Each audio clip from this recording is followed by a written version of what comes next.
नमस्कार।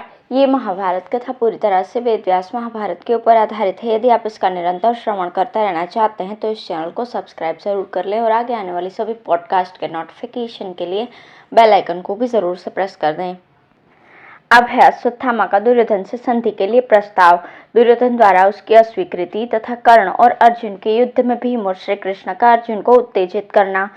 संजय कहते हैं, महाराज, तदंतर दुर्योधन, कृतवर्मा, शकुनि, कृपाचार्य और कर्ण, ये 5 महारथी श्री कृष्ण और अर्जुन पर प्राणांतकारी बाणों का प्रहार करने लगे। यह देख धनंजय ने उसके धनुष, बाण, तरकश, घोड़े, हाथी, रथ और सारथी आदि को अपने बाणों से नष्ट कर दिया। साथ ही उन शत्रुओं का मानमर्दन करके सूतपुत्र कर्ण को 12 बाणों का निशाना बनाया। इतने में ही वहां सैकड़ों रथी, सैकड़ों हाथी सवार और शक, तुषार, यवन तथा काम्बोज देश के बहुतेरे घुड़सवार अर्जुन को मार डालने की इच्छा से दौड़ आए, परंतु अर्जुन ने अपने बाणों तथा क्षुरों की मार से उन सबके उत्तम उत्तम अस्त्रों तथा मस्तकों को काट कर गिरा दिया। उनके घोड़ों, हाथियों और रथों को भी नष्ट कर दिया। ये देखा आकाश में देवताओं की दुंदुभी बज उठी। सभी अर्जुन को साधुवाद देने लगे। साथ ही वहां फूलों की वर्षा भी होने लगी। उस समय द्रोण कुमार अश्वत्थामा दुर्योधन के पास गया और उसका हाथ अपने हाथ में लेकर सांत्वना देता हुआ बोला, दुर्योधन, अब प्रसन्न होकर पांडवों से संधि कर लो। विरोध से कोई लाभ नहीं है। आपस के इस झगड़े को धिक्कार है।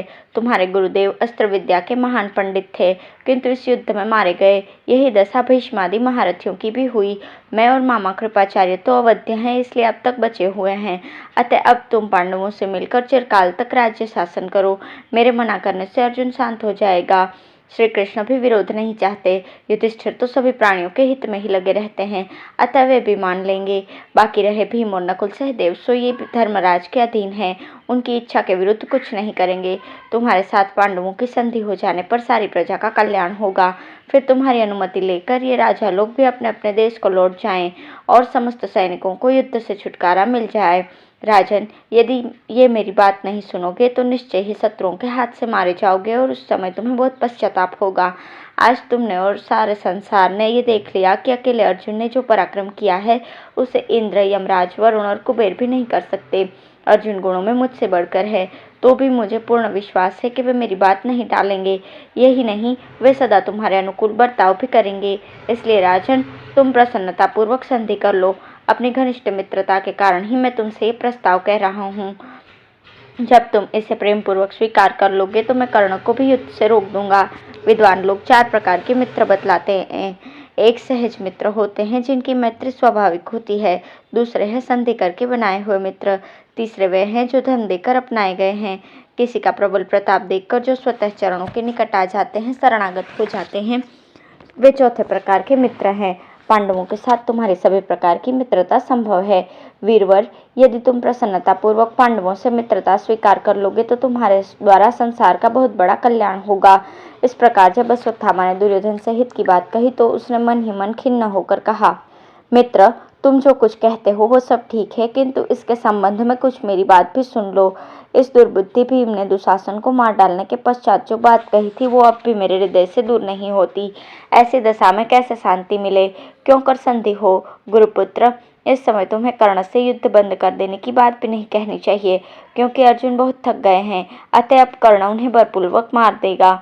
अश्वत्थामा से यूं कहकर दुर्योधन ने अनुनय विनय के द्वारा उसे प्रसन्न कर लिया। फिर अपने सैनिकों से कहा, अरे तुम लोग हाथों में बाण लिए चुप क्यों बैठ गए? शत्रुओं पर धावा करके उन्हें मार दो। इसी बीच में श्वेत गुणों वाला कर्ण तथा अर्जुन के लिए आमने सामने आकर डट गए। दोनों ने एक दूसरे पर महान अस्त्रों का प्रहार आरंभ किया। दोनों के ही सारथी और घोड़ों के शरीर बाणों से बिंध गए। खून की धारा बहने लगी। वे अपने वज्र के समान बाणों से इंद्र और वृतासुर की भांति एक दूसरे पर प्रहार कर रहे थे। उस समय हाथी, घोड़े, रथ और पैदलों से युक्त दोनों ओर की सेनाएं भय से कांप रही थी।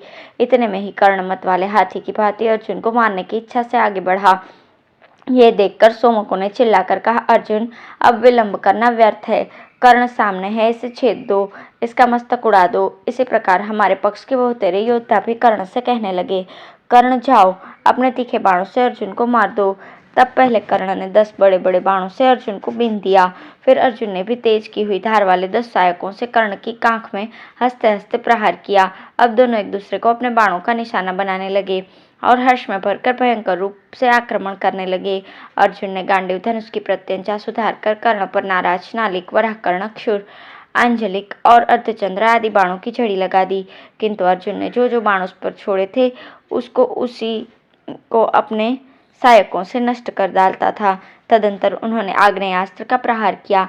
इससे पृथ्वी से लेकर आकाश तक आग की ज्वाला फैल गई। योद्धाओं के वस्त्र जलने लगे। वे रण से भाग चले।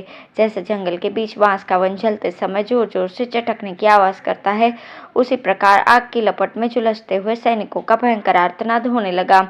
आग्नेयास्त्र को बढ़ते देखकर उसे शांत करने के लिए कर्ण ने वरुणास्त्र का प्रयोग किया। उससे वो आग बुझ गई। उस समय मेघों की घटा घिर आई और चारों दिशाओं में अंधेरा छा गया। सब और पानी ही पानी नजर आने लगा।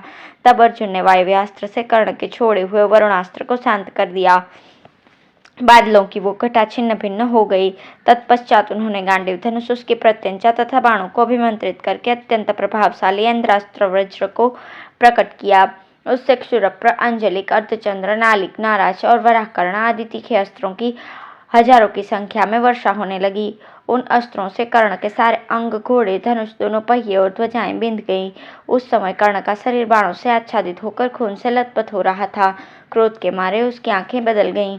अतः उसने भी समुद्र के समान गर्जना करने वाले भार्गवास्त्र को प्रकट किया और अर्जुन ने महेंद्रास्त्र से प्रकट किए हुए बाणों के टुकड़े टुकड़े कर दिए। इस प्रकार अपने अस्त्र से शत्रु के अस्त्र को दबाकर कर्ण ने पांडव सेना के रथी, हाथी सवार और पैदलों का संहार आरंभ किया।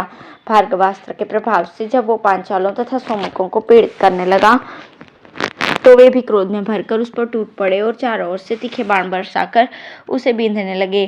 किंतु सूतपुत्र ने पांचालों के रथी, हाथी सवार और घुड़सवारों के समुदायों को अपने बाणों से विदीर्ण कर दिया।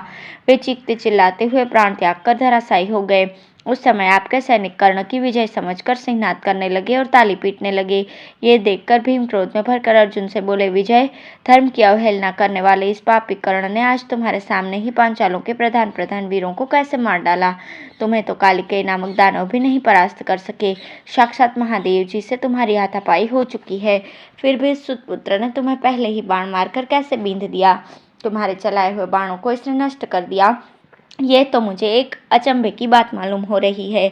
अरे, सभा में द्रौपदी को जो कष्ट दिए गए हैं उनको याद करो। इस पापी ने निर्भय होकर जो हम लोगों को नपुंसक कहा था तथा तीखी और कठोर बातें सुनाई थी उसे भी स्मरण कर लो। इन सभी बातों को ध्यान में रखकर शीघ्र ही कर्ण का नाश करो। तुम इतनी लापरवाही क्यों कर रहे हो? ये लापरवाही का समय नहीं है। तदंतर श्री कृष्ण ने भी अर्जुन से कहा, वीरवर, ये क्या बात है? तुमने जितने बार प्रहार किए कर्ण ने प्रत्येक बार तुम्हारे अस्त्र को नष्ट कर दिया। आज तुम पर कैसा मोह छा रहा है? ध्यान नहीं देते? ये तुम्हारे शत्रु कौरव कितने हर्ष में भरकर गरज रहे हैं। जिस धैर्य से तुमने प्रत्येक युग में भयंकर राक्षसों को मारा और दंभोद्भव नामक असुरों का विनाश किया है, उसी धैर्य से आज कर्ण को भी नष्ट करो। धन्यवाद।